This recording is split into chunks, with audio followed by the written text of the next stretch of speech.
Hey everyone, welcome to my channel. My name is Kathleen, and today we're going to be talking about mindfulness and meditation and massage for your wedding day or prior to your wedding. So if that interests you, stay tuned.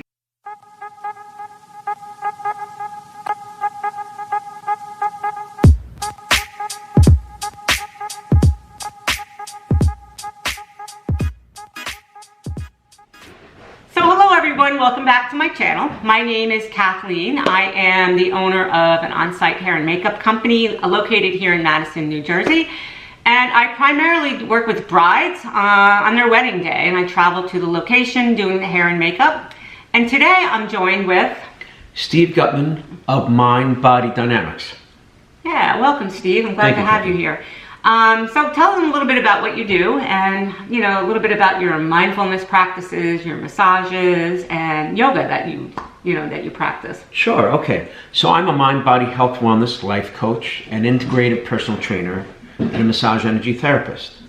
Overall, the whole scheme of things with my business, I'm a traditional personal trainer, also yoga teacher, and for those who are not aware of it, Qigong instructor. So Qigong is one of the four original forms of Chinese medicine, along with acupuncture, Tuina, the oldest form of massage, and herbology using herbs. Both Tai Chi and Kung Fu come from Qigong. So they're both great, that and yoga, for health, wellness, and stress management, mobility, flexibility, among many other things. I am a meditation teacher. I teach mindfulness for many years. I also work with people on how they eat. I've been a massage and energy therapist for 36 years. Wow. Yeah. That's crazy. Yeah. So the mindfulness thing and the meditation, that blows me away. How years ago I used to think that was something where it just probably is for somebody who was like a yoga teacher or some guru, and you had to kind of zone out somewhere, you weren't your mind went blank, which I thought that could never ever be possible. But it's really not about that. What I've come to find out, and even now that I've started practicing it, and only for 5 minutes a day, I find that it's just that I'm more present with what I'm doing, and I have much more of a flow to my day, and I'm not questioning so much about what I'm doing and how I'm doing it, where I sometimes get caught up in my head when I'm doing, just menial tasks throughout the day. That I found when I'm practicing meditation, that I just feel like I'm just so much more connected to myself and to what I need to be doing. So how did you get into it? I was 12 years old. 12? Oh, really? Yeah, so I'll be 60 in May, and in 1972, a camp counselor was teaching yoga in Pennsylvania. And I took the class. I was curious about yoga, and I was interested in the girls. Oh, of course. And of course nothing happens at age 12 with girls, but I got into yoga. Yeah. So that's how I got into it. So yoga, meditation, and I've been at it ever since. And then in 1995, I went through a 200-hour yoga teacher training, Himalayan Institute. I went through one 2014 for the American Yoga Academy, which is in Summit, New Jersey. I've gone through other yoga training and meditation training. Okay. Took one which was a health, life, mindfulness coaching a few years ago. A few other things. Oh, okay. I'm always focused on continuing ed. What type of practice do you teach? Is it a certain, because there are different levels, like vinyasa and whatever? So I vary. So the way I think of it, if you ever watch Sex and the City. Yes, yeah. So the TV show Sex and the City, Carrie Bradshaw was always trying on different pairs of shoes. Okay. So not that we can compare meditation to Sex and the City shoes, but the thing I do is I can teach a myriad of different meditation techniques. Okay. And I'll discuss with people when they want to learn meditation, mindfulness, where their focus is, and we'll try different things till we see if one of them sticks with them, if it's one that they really like, or they prefer a few of them. Okay. And that's what I do. So it's sort of custom for each person. Custom design, exactly. Yeah. So I think that, a lot of times when I'm dealing with brides and working with them prior to their wedding day, the amount of anxiety that's builds over that period of time, just having to do having to get so much come together for one day, that I hear so frequently that oh, I just can't wait for the day to be over with. And Right. that kind of just breaks my heart. I'm thinking, wow, I said, you're spending all this time and money and just like so much trying to get it all to come together to be perfect. And now you get to the point where you just want it to be over with. Like, you know what I mean? Like if I could help somebody enjoy their day more with like some type of mindfulness practice or meditation, even if they practice it, you know, for 5 minutes a day, which you don't think is going to do anything, would actually help them, you know? Exactly. So, yeah. Yeah, and I agree with you 1,000%. Right. Taking some time to focus on mindfulness, because it's such an amazing, I remember years ago for my wedding, it's such an amazing event. It is. And it goes like so fast. So fast. Yeah, Yeah. so the more people can enjoy it. Yeah. And the level of stress and anxiety Yeah. is through the roof usually for people. So Yeah, the more they yeah. can just stay calm, cool, and collected, the Right, better all right. around. Yeah, so even yoga, like being able to sit and stretch and, you know, become present in the moment, I guess. And, you know, practicing that part of it is also very beneficial, you know. So how many sessions would it take somebody to, like massage sessions or meditation sessions, to get the benefits of it? So per se, like if they were on their wedding day, like they would feel the benefits of the massages and the meditation. Is there some like formula that you can come up with, or how do you work that? Good question. In reference to that, with all my services, including massage and meditation, it's a discussion of talking about time and money. Right. The more a person does it, they're going to get more out of it. Like as you've seen when you're practicing Right. the meditation, Yes. mindfulness. Yeah. So with that, with people, we see what works, and everything is always tailor-made. I strive to exceed my clients' expectations. Okay. I'm an amazing passion for what I do, wanting to make a positive impact on people. When I've worked with people, say, who are getting married, it's a blast, because it's so exciting to be part of this amazing event and to see if I can hopefully shift things for them. Okay. So that they're really feeling amazing with it. Sure. Yeah. Yeah. And would you work work with the couples, like together sure. prior to the wedding day? Is that how you would? I could do that. So Okay. Sometimes people want that. Sometimes it's a person at a time. And once again, before the wedding day, I can cover meditation, massage.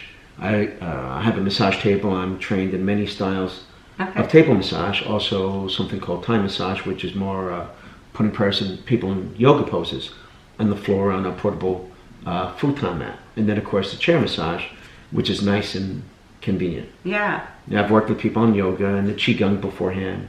Then of course I've helped to train people, helping to get in better shape for the wedding, to really look their best. So then you take care of how they look Here, on the day itself. Exactly, the hair. Oh my God! And so many brides are always concerned about their arms. Like every bride, like I had them fill out a questionnaire before they come in.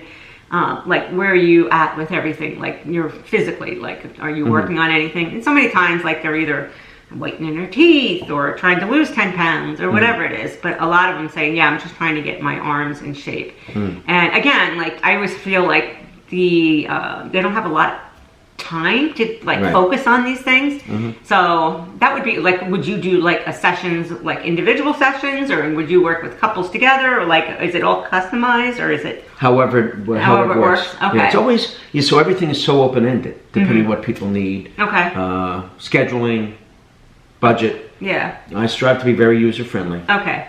Oh, nice. So I guess you would have to sit down and kind of they would have to answer a whole bunch of questions. We would discuss and see. Kind of find out where they are mentally and physically, if they needed to lose weight, if they had to work on their diet, whatever it may be. Exactly. And what happens sometimes is a person may think they have it together in their head of what they need, and then through discussion and exploration, it turns out something else. Yeah. For some people, one thing I do with personal training, I have a very complete fitness evaluation.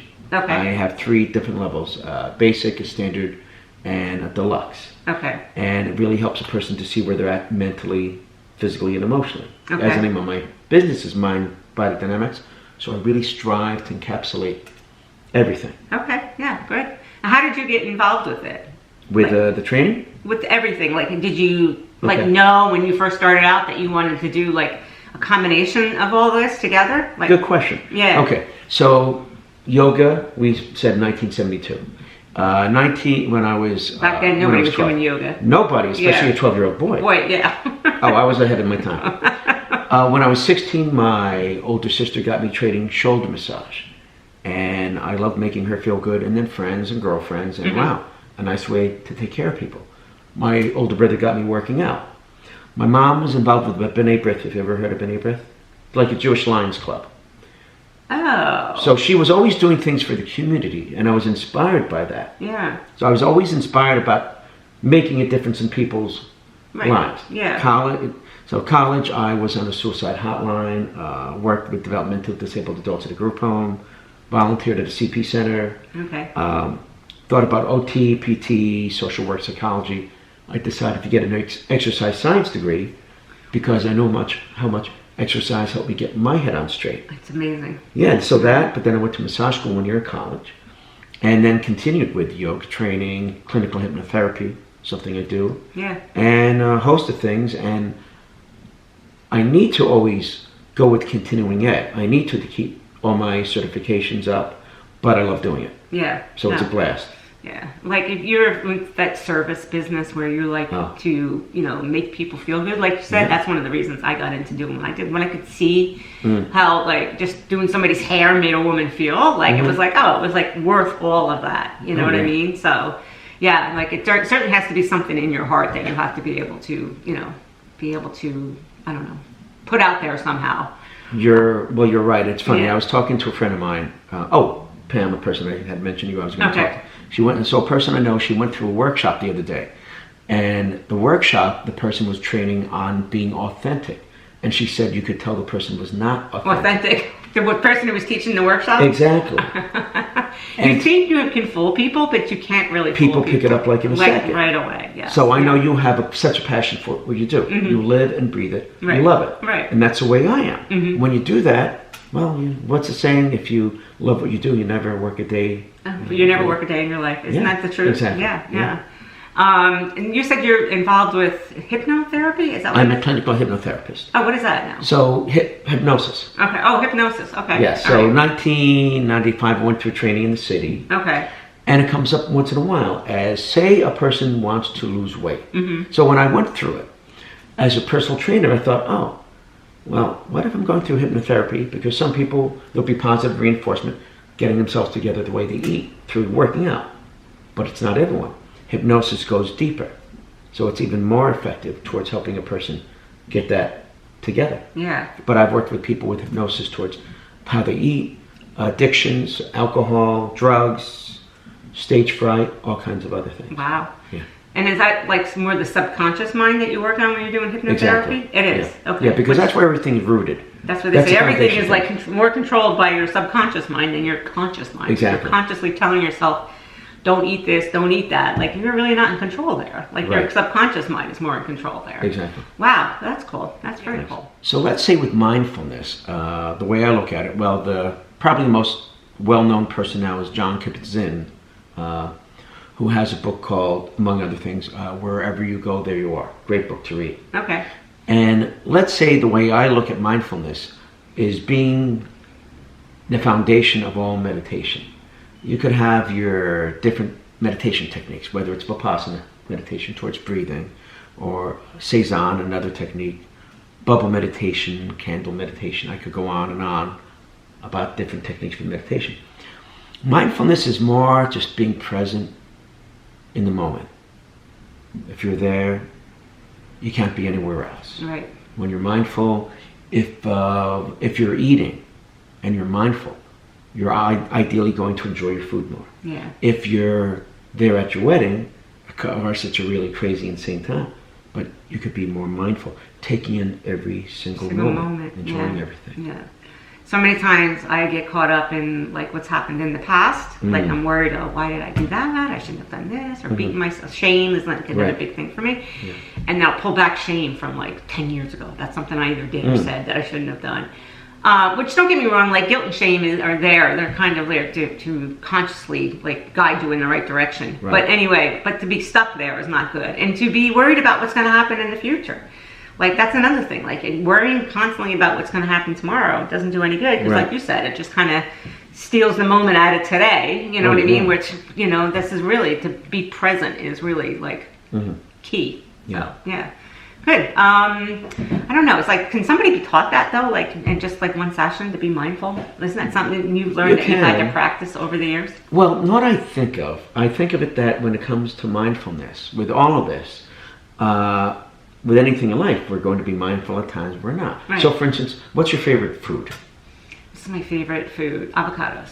Oh, I like avocados. Yeah, okay. yeah. So, have you ever had it where you're eating the avocado and you're enjoying every second? You're really taking in the flavor, the texture, that really soft, creamy kind of texture. Right. On toast, yeah. Oh, yeah, avocado toast. Awesome. Have you ever had avocado where your mind is somewhere else and you're eating it and like, damn. I just ate an entire avocado. I don't remember anything about it. So is there any time that you would recommend that somebody wouldn't get a massage? Good question. So here's the thing.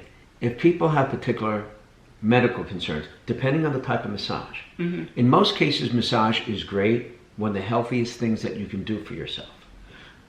Say a person has cancer. I'm trained in lymphatic drainage massage, which is amazing for autoimmune illnesses. Really? Great for soreness, muscle soreness, a lot of things. If you have cancer, well, a great beauty of lymphatic drainage is it helps circulation. You don't want that with cancer. It will help metastasize. So you do not want lymphatic drainage massage for cancer, as an example. No kidding. Oh, that's interesting. If you're talking about, say, fibromyalgia, in most cases, massage is too painful for a person. I'm trained in myofascial release, which is much more gentle, and among other things, there's more gentle little stretches within the technique. For fibromyalgia, that's good. If a person is pregnant, some people have concerns about massage if they're pregnant. I'm trained in prenatal massage. Oh. So ideally, you can have it done every trimester. You can. That's no problem. You need the person to know what they're doing. Okay. So when it's done right, it's fine. Wow. Yeah, you need. So it helps. Yeah. And I could bring up other examples, but for the most part, massage is great. It just once a person is discussing with the massage therapist what they need and give a little background on their health history, the massage therapist gets a much better idea of how to go. And of course, with myself, I'm always talking to a person wanting to give them exactly what they need. Yeah.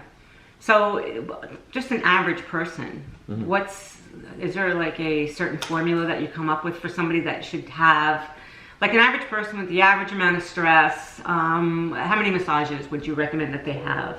Good question. I'd say go with about 20 a week. No, so... It's like, holy crap. So here's the thing, ideally, what's recommended for optimal health would be a massage a week. One a week. One a week. The late great George Burns, Bob Hope, and the late great Martha Graham. So Burns and Hope both made it to 100. Graham made it, I think, to 92, 93, the great icon of dance.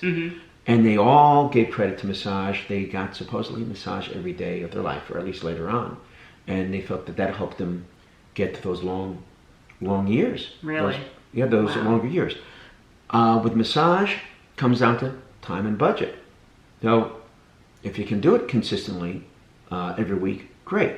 But a massage is still going to be very helpful, and I think even if you can only do it once every 2 weeks or once a month, it's still circulation, digestive system, all the organs of your body. We can go on and on. Stress management, and if we look at stress, depending what people look at, anything from 70 to 80 to 90% of illnesses may be brought on to some degree by stress.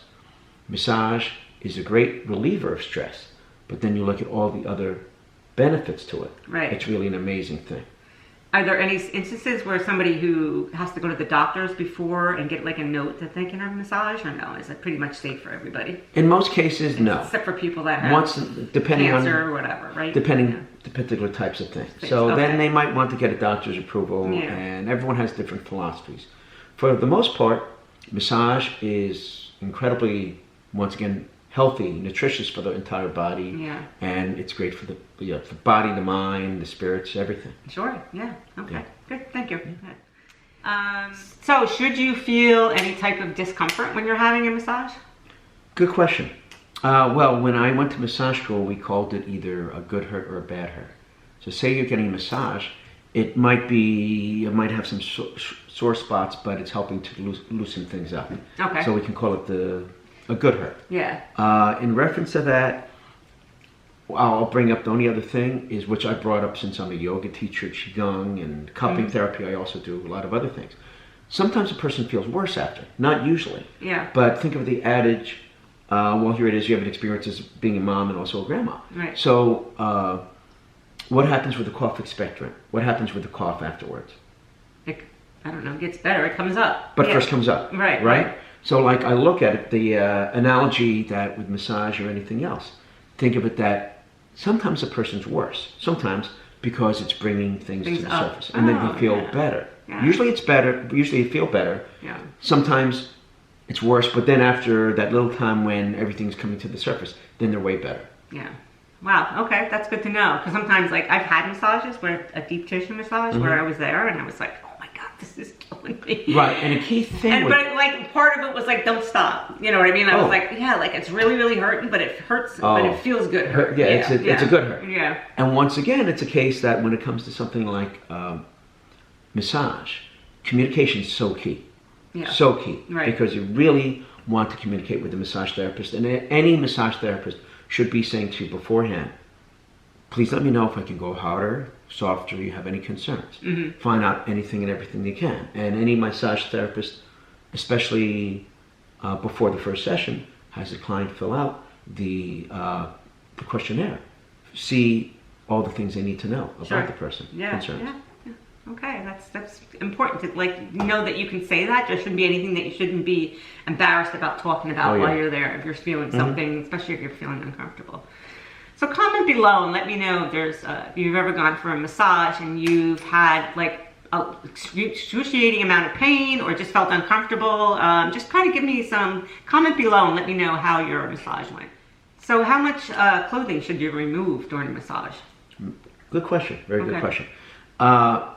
The way I learned was you communicate with the person, and first of all, also for professional ethics, draping is always going to be done to the T for the person. And we have the client fill out the form, and the last paragraph goes into let them acknowledging that this is a professional session and there's nothing kind of unethical that's being done. Right. So that's very key with massage. As far as what they're wearing, I'll talk to the person. I'll say, I recommend, if say it's a massage with oil especially, go without nothing if you feel comfortable. But if it's counterproductive and you're going to be really uptight and nervous, then have undergarments on. Yeah. But you're always going to be draped. So I look at it that the person has to feel comfortable. Now, I think most massage therapists feel the same way. Some feel a person needs to have something on. You go to some places, facilities where they have massage, they may have the rulings for it. Like I know, Hand and Stone, they have a ruling where you're not allowed to work on the person's stomach getting massage. Okay. Which they think of as too invasive. But I went through massage school 36 plus years ago. We learned to work on the stomach because to me massage is professional, but it's a kind of invasive modality. Right. Yeah. So you have to have the person covered, and that's what you do. And what do? They sign a release form saying it's okay for you to work on their stomach? Or Hand and Stone, you're not allowed. You're just not allowed. Okay. I got a massage at one months and months ago, and the man was trained at the Swedish Institute in New York, which is a very good massage school. And we discussed it, massage therapist on the table to massage therapist who's working on me. And he was frustrated because he would love to have been working on my stomach since I asked about it. Right. But he was going by the rulings of Hand and Stone. Okay. Well, okay. There you go. I guess it's all different, and there you have to protect themselves from any type of, pushback. So. Exactly. Is there any way that you can make anybody feel comfortable about their body when they're feeling self-conscious? Because I know that for me, when I first went for a massage the first time, it was like, oh my God, like I don't think I've ever, lay there with half my clothes on, in front of somebody. Like it's just very intimidating. But then after I've gone through the massage, like it was like, okay, obviously you have to take certain garments off. Right. And, you can't, like it's just, everything's just so professional. It's not anything like you think you're going to be laying in this room with bright lights on naked. You know what I mean? Like it's not that. Like you're covered up with the sheet and they remove bits and parts of the sheet as you go through it, I didn't know that. I had no idea, like, what I mean? I was going in there, I was like, had to muster up all this courage in my body to get in there to do something that was supposed to be relaxing. Like, that's crazy, right? Oh, yeah, but everyone's different with that. Yeah. And I've had people who do not feel comfortable taking the clothes off. Right. So then it's a case, If they really need to keep the clothes on, it's not going to be. They're not going to be using. We're not going to use oil for them. Okay. So it's more of a dry massage, and I can apply pressure, more of a different pressing movements and everything. Okay. So they actually keep their clothing on 100%. I can do that, of course, with the massage chair. Right. The clothes are out. Yeah. Ideally, I need to be as professional as I can, creative, think out of the box to what works best for the person. Sure. Yeah, in the situation. Yeah. You Right. have to protect yourself too. So. Yeah, and that goes for all the modalities I do. Right. So that's massage. But if it's personal training, I need to communicate meditation, qigong, yoga, whatever it is. Mm-hmm. Okay. Yeah. Yeah. Well, you've been doing it how many years now? 36 plus years. Oh, wow. But same thing with yourself. So when you're taking care of a person's hair, and I know that people are so particular with it, and here it is, the wedding day. So you're very warm and personable all the years I've known you. Yeah. So it must be something that you have. I'm sure you're incredible at it, but it must be a very interesting thing, because you must get some people who are really a little concerned, or not? Oh, yeah. So, and I'm working on large bridal parties. Sometimes there's 8-10 girls there, and I don't get to know each one of these girls beforehand. So, if there's somebody who's like very, very particular about their hair, then we just spend a little bit more time just letting them have control over their hair. I don't ever push anything on anybody either. Like, it's just like, okay, whatever you want, I'll do. It's fine, So just try to go above and beyond just to sort of ease their mind if they're going to feel that self-conscious about it. So yeah. Now, professionalism, there's that's key to everything. Oh, yeah. So do people make conversation with you during the massage? I guess these are questions that people would ask. Oh, I want to know. Sure. Yeah. Yeah, good question. So here it is where, by nature, and you know me, I'm a real extrovert. Right. And I can talk. We had this question. We were talking about this earlier about who's an introvert, who's an extrovert. Exactly. Yeah. He's an extrovert. I'm an introvert, extrovert. Exactly. So in reference to this, I'm going to give them what they need with that. If a person wants to talk to me, I'll talk to them. If they want it quiet, I'll stay quiet to wherever it's at, whatever the person needs. I've had massages where I'm paying for it and the person will keep going on. When I trade with people, because in massage school you learn to trade with people, so you're taking care of your health. You also pick up on other people's massage techniques. Sure. And with that, there's times we may get the conversation. But for the most part, when it comes to working people, with them getting a massage from me, I'm going to, once again, I'll talk as much or as little as they want and need. Sure. Yeah. Okay. Good. Yeah. So that's like with anything. I've had customers come in my chair and they're on their phone, and it's clear that they don't want to have a conversation. So you just respect that. So. Yeah. So guys, thanks so much for watching this video. You made it to the end. So if you like this video, please consider subscribing and giving it a thumbs up. And you can get your download your a free guide to your ultimate bridal checklist in the description box below. And please feel free to visit Mind Body Dynamics with Steve Guttman and check out his website and maybe take advantage of his massages. So anyway, thanks and have a great day. Bye.